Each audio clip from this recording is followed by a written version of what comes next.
vast majority of girls, well, individuals, because there are some boys with Rett syndrome, have a mutation in the MECP2 gene.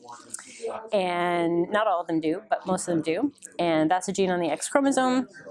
The reason it affects girls more than boys is because girls have 2 X chromosomes and boys only have 1. So therefore, girls have 2 copies of the MECP2 gene.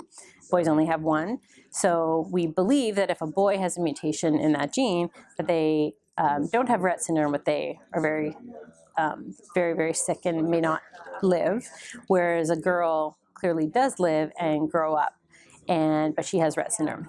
So the gene is very important for normal brain and body function. So if you're missing a copy because it's not working because of a genetic mutation, then that's what causes Rett syndrome for the vast majority of girls. Some girls have mutations in different genes, but those are individually much more rare.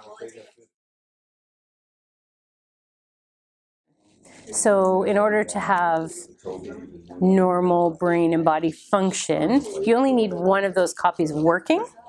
But our females' bodies turn off one of the 2 copies of the X chromosome in all cells. That's a normal process, so you're not having extra copies running around.